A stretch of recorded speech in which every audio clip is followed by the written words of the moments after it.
Hi guys, welcome to our ASVS channel. అందరూ ఎలా ఉన్నారు? నేనైతే చాలా చాలా బాగున్నాను. మీరందరూ కూడా బాగుండాలని మనస్ఫూర్తిగా భగవంతుణ్ణి కోరుకుంటున్నాను. ఈరోజైతే నేను మరో కొత్త వీడియోతో మీ ముందుకు వచ్చేసాను. మొన్న నేను తొలి ఏకాదశి సందర్భంగా వెంకటేశ్వర స్వామిని అమ్మవారిని పూజ చేసుకున్నాను. ఆ పూజ వీడియో మీతో షేర్ చేసుకుందామని పోస్ట్ చేస్తున్నాను. వీడియోలోకి వెళ్ళే ముందు స్మాల్ రిక్వెస్ట్ ఫ్రెండ్, దయచేసి నా వీడియో నచ్చినట్టయితే లైక్ చేయండి, నా ఛానల్ సబ్స్క్రైబ్ చేసుకోండి. మీరు ఇచ్చే ఒక్క లైక్ వల్ల నాకు ఇలాంటి మరెన్నో వీడియోస్ చేయాలని చెప్పి అనిపిస్తుంది. ప్లీజ్ ఫ్రెండ్స్, నా వీడియోకి ఒక్క లైక్ ఇవ్వండి, నా ఛానల్ని సబ్స్క్రైబ్ చేసుకోండి. ఇప్పుడు వీడియోలోకి వెళ్ళిపోదామా.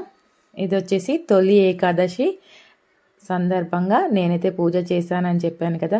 తొలి ఏకాదశి రోజు ఉపవాసం ఉండి జాగరణ చేసి మరునాడు విష్ణుమూర్తికి పూజించి తీర్థప్రసాదాలు స్వీకరించి అన్నం స్వీకరిస్తే మన జన్మజన్మల పాపాలన్నీ ప్రక్షాళన అవుతుంటాయని చెప్తుంటారు. ముందుగా మనమైతే ఒక పీటని ఏర్పాటు చేసుకొని, స్వామివారికి పసుపు వస్త్రం అంటే ఇష్టం కదండి, అందుకే నేను పసుపు కలర్ జాకెట్ పీస్ని అయితే పీటపై పరిచాను. మనం పీట వేసుకునే ప్లేస్లో కూడా పసుపు రాసి అష్టకమలం ముగ్గు వేసుకోవాలి బియ్యం పిండితో. తర్వాత బియ్యం పోసి పసుపు కుంకుమలు వేసి స్వామివారి ఫోటోను పెట్టాను. స్వామివారి అమ్మవారు ఉన్న కలిసి ఫోటో మా ఇంట్లో లేదండి, అందుకే నేనైతే స్వామివారి ఫోటో పెట్టి తర్వాత అమ్మవారి విగ్రహం కూడా పెట్టాను. మనం ఎప్పుడు కూడా సతీ సమేతంగా పూజించాలి, అమ్మవారిని స్వామివారిని పూజించాలి. కాబట్టి నేను మళ్ళీ సపరేట్గా ఒక లోటస్, ఇది చూసారు కదా, ఇది నేను శివ పూజ నీడ్స్ నుండి వైజాగ్ నుండి ఆర్డర్ పెట్టుకున్నానండి. ఇది వచ్చేసి 6 ఇంచెస్ 800 పడింది. ఫైబర్ అండి, చాలా చాలా బాగుంది లోటస్. ఇలాంటివి నేను చాలా కలర్స్ ఆర్డర్ పెట్టుకున్నాను. ఇందులో మనం బియ్యం పోసి పసుపు కుంకుమ వేసి అలంకరణ కోసం ఏ విగ్రహమైనా పెట్టుకుంటే చాలా బాగుంటుంది. నేను అందుకే ఆర్డర్ పెట్టుకున్నాను. అది తర్వాత నేను ఎల్లో కలర్ది కూడా, వెంకటేశ్వర స్వామికి ఇష్టమని ఎల్లో కలర్ లోటస్ కూడా ఆర్డర్ పెట్టుకున్నాను. చెప్పాను కదా, మా ఇంట్లో అమ్మవారిది అయ్యవారిది కలిసి ఫోటో లేదని చెప్పేసి స్వామివారి ఫోటో పెట్టి తర్వాత అమ్మవారిని విగ్రహం కూడా పెట్టాను. వెంకటేశ్వర స్వామికి పసుపు రంగు అంటే ఇష్టం కదండి, అందుకే పసుపు రంగు కమలంలో స్వామివారి విగ్రహం కూడా పెట్టాను. మనం ఏ పూజ చేసినా ముందుగా వినాయకుడిని అయితే పూజించాలి కదండి, అందుకే వినాయకుని విగ్రహం కూడా పెట్టాను. అలాగే 7 శనివారాల వ్రతం చేయలేని వారు ఒక ఏకాదశి, శనివారం ఏకాదశి కలిసి వచ్చినా లేదంటే ఏదైనా ఏకాదశి తిథి రోజున స్వామివారికి పిండి దీపాలు, పిండి ప్రమిదలు అంటే చాలా ప్రీతికరం. అందుకోసమని నేను ఏకాదశి మొదటి పండుగ కలిసి వచ్చిందని చెప్పేసి స్వామివారికి పిండి దీపాలు కూడా పెట్టాను. పిండి దీపాల వీడియో కూడా నేను చేశాను, నా ఛానల్లో ఉందండి, నచ్చితే చూడండి ఒకసారి. తర్వాత ఇంకా స్వామివారికి శంకు చక్ర దీపాలు అంటే ఇష్టం అని చెప్పేసి స్వామివారికి శంకు చక్ర దీపాలు, అమ్మవారికి కమలం ఇష్టమని కమలం దీపాలు, స్వామివారికి పిండి దీపాలు ఇష్టమని పిండి దీపాలు అన్నీ పెట్టానండి. 7 శనివారాల వ్రతం చేయలేని వారు నెలలో 2 ఏకాదశులు వస్తాయి కదండి, ఏదైనా ఒక ఏకాదశికి 7 దీపాలు పెట్టి మన స్వామివారి గోవిందనామాలు అష్టోత్తరాలు చదువుకుంటూ పూజ చేసినా కూడా మనకు 7 శనివారాల వ్రతం చేసిన పుణ్యం అయితే వస్తుంది. అందుకే నాకు అలా చేయడం కుదరక నేను ఏకాదశి తిథి వచ్చినప్పుడు, శనివారం ఏకాదశి వచ్చినప్పుడు తప్పకుండా స్వామివారికి పిండి దీపాలు ఇలా 7 అలంకరణ చేసి వెలిగిస్తాను. పిండి దీపాలు తెలుసు కదండి, ఆవు పాలు, అరటిపండు, బెల్లము, నెయ్యి ఇలా అన్ని కలిపి ప్రమిదలు చేసి మనం చేత్తో గోవిందనామాలు రాసి పెట్టేయాలండి. ఈ ఏకాదశి అంటే మీకు తెలిసిందే కదండి, దీని శయన ఏకాదశి అని కూడా అంటారు. ఆషాఢమాసం శుక్లపక్ష ఏకాదశిని విష్ణుమూర్తి పాలకడలిపై యోగ నిద్రలోకి వెళ్లే సందర్భాన్నే తొలి ఏకాదశిగా పరిగణిస్తారు. స్వామి నిద్రించే రోజు కాబట్టి దీన్ని శయన ఏకాదశి అని కూడా అంటారు. తొలి ఏకాదశి నాడు ఉపాసం ఉండి మరుసటి రోజు ద్వాదశి రోజున ఉదయం విష్ణుమూర్తిని పూజించి తీర్థప్రసాదాలు స్వీకరించి ఆ తర్వాత భోజనం చేస్తే మనకు జన్మ జన్మల పాపాలన్నీ ప్రక్షాళనమవుతాయని నమ్మకం అండి. ఆ రోజు యోగ నిద్రకు ఉపక్రమించే విష్ణువు మళ్ళీ 4 నెలల తర్వాత కార్తీక శుద్ధ ఏకాదశి నాడు మేల్కొంటారు. ఇదండి మన ఏకాదశి కథ. చాలామంది శనివారం ఏకాదశి వచ్చినప్పుడు కూడా ఇలా పిండి ప్రమిదలైతే వెలిగిస్తారు. ఇది ఆదివారం వచ్చింది, కానీ తొలి పండగ అని చెప్పేసి నేను 7 దీపాలైతే వెలిగించాను. మనము ఏ పూజ చేసినా ముందుగా గణపతిని పూజించాలండి. శుక్లాంబరధరం విష్ణుం శశివర్ణం చతుర్భుజం ప్రసన్నవదనం ధ్యాయే సర్వ విఘ్నోపశాంతయే అగజానన పద్మానం గజానన మహర్నిశం అనేకదంతం భక్తానం ఏకదంతం ఉపాస్మహే అని స్వామివారికి షోడశోపచార పూజ చేసి తర్వాత పువ్వులతో పూజించాలి. స్వామివారికి ధూపం చూపించేసి దీపం ధూపం నైవేద్యం నేనైతే ఒక చిన్న బెల్లం ముక్క కూడా స్వామివారికి చూపించానండి. ప్లీజ్ ఫ్రెండ్స్, స్మాల్ రిక్వెస్ట్, నేను చేసే ప్రతి వీడియోకి ఒక లైక్ ఇవ్వండి. నాకు ఇలాంటి వీడియోస్ చేయాలని ఎంతో ఇంట్రెస్ట్ అనిపిస్తుంది. ప్లీజ్ లైక్ చేయండి, సబ్స్క్రైబ్ చేసుకోండి నా ఛానల్ని.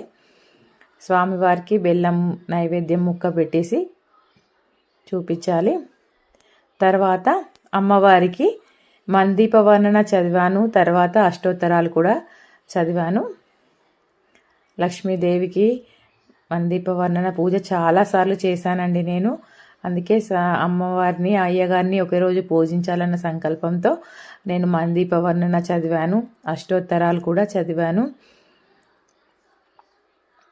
నేనైతే లాంగ్ వీడియోస్ ఇప్పుడే మొదలు పెట్టానండి. నేను తెలిసి తెలియక కానీ ఏమైనా తప్పులు చేసి ఉంటే, తప్పుగా మాట్లాడి ఉంటే క్షమించండి. ఎందుకంటే మొదటగానే ఎవరికైనా వీడియోస్ ఎడిట్ చేసి చేయడం రాదు. నేను నా ప్రయత్నం అయితే చేస్తున్నాను. సాధ్యంత వరకు నాకు తెలిసినంతలో చేసిన పూజను మీతో షేర్ చేసుకుంటున్నాను.